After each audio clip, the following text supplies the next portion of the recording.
আজকে আমরা কথা বলতে চাই যে বিষয়টি নিয়ে, সেটি হচ্ছে কেমন সংসদ চাই। সামনে সংসদ গঠিত হচ্ছে নতুন নবনির্বাচিত সরকারের, সেটি নিয়ে নিশ্চয়ই সকলেরই মনোযোগ সেদিকে। সাধারণত আমরা জানি বঙ্গভবনের দরবার হলে অনুষ্ঠিত হয় মন্ত্রিসভার শপথ অনুষ্ঠান। এবার এর ব্যতিক্রম হতে যাচ্ছে, প্রথমবারের মতো মন্ত্রিসভার শপথ গ্রহণ অনুষ্ঠান হচ্ছে জাতীয় সংসদ ভবনের দক্ষিণ প্লাজায়। আগামী মঙ্গলবার বিকেলে এই শপথ অনুষ্ঠান হবে। একই দিন সকালে শপথ নেবেন নবনির্বাচিত সংসদ সদস্যরা। শপথ পড়াবেন প্রধান নির্বাচন কমিশনার CCAM নাসির উদ্দিন। আর বিকেলে প্রধানমন্ত্রী ও মন্ত্রিসভা সদস্যদের শপথ হবে জাতীয় সংসদের দক্ষিণ প্লাজায়। সেখানে সংবিধান অনুযায়ী মন্ত্রিসভা সদস্যদের শপথ পড়াবেন রাষ্ট্রপতি অধ্যাপক ডক্টর আব্দুল্লাহ আল মামুন। বিভিন্ন কারণে এবারে নির্বাচন অনন্য।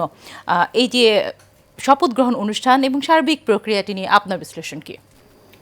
ধন্যবাদ। এবার তো একটা ইস্যু ছিল যে কে শপথটা পড়াবে, যে কারণে 3 দিন দেরি হলো এবং ওই সংবিধানের ক্লোজটা এখন 3 দিন পার হওয়ার পরে তারপরে এখন এভাবে শপথ অনুষ্ঠান আয়োজন করা হচ্ছে।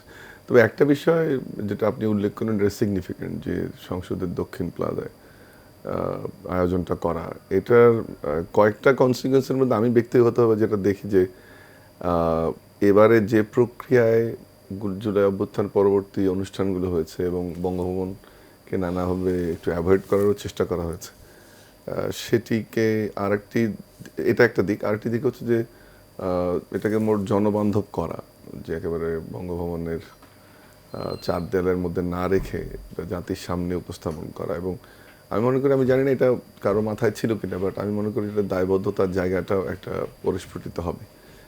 আর আরেকটি হচ্ছে যে এই খোলামেলা পরিবেশে যে আলোচনাটা, সেটা শুরু হয়েছিল জুলাই গণ অভ্যুত্থানের পরে, যে শহীদ মিনারের সরকার হবে কিনা বা আপনার সংসদের দক্ষিণ প্লাজায় আয়োজন করা যায় কিনা, সেটার সঙ্গে যোগসূত্র যারা করেছেন তাদের চিন্তায় ছিল কিনা জানি না, বাট এটি তখন থেকে এক ধরনের একটা আকাঙ্ক্ষা ছিল মানুষের, যে একটু ভিন্ন পরিসরে ভিন্নভাবে শপথ অনুষ্ঠান আয়োজন করা। আর আরেকটি বিষয় হচ্ছে যে এটা তো প্রক্রিয়ার বিষয়, যে সকালে করে বিকালে করা।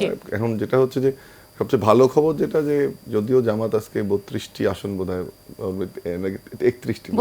32টি আসন নিয়ে তাদের অভিযোগ জমা দিয়েছে, সেটা একটা আইনি প্রক্রিয়া এবং সেটা আইনি প্রক্রিয়া চলুক।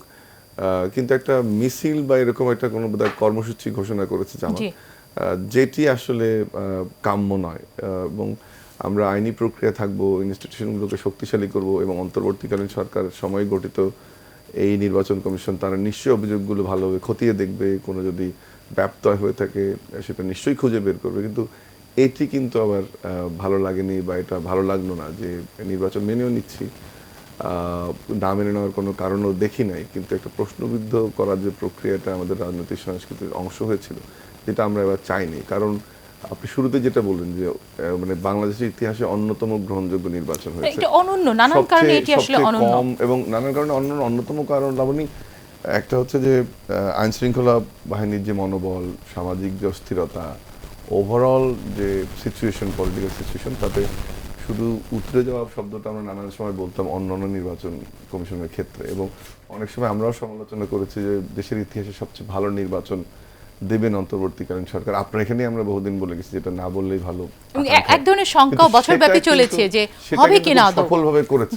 এবং যখন সরকার গঠন হতে যাচ্ছে, সংসদ সদস্যরা শপথ নিচ্ছেন, তখন বিষয়টা আইনি প্রক্রিয়া চললে ভালো লাগতো, কিন্তু সেটি আবার রাজপথে গেল। এটা একটা অস্বস্তি তৈরি করছে আমার মনে হয়, যে পুরো এই প্রক্রিয়াটাতে বা এই কয়েকদিনের মধ্যে।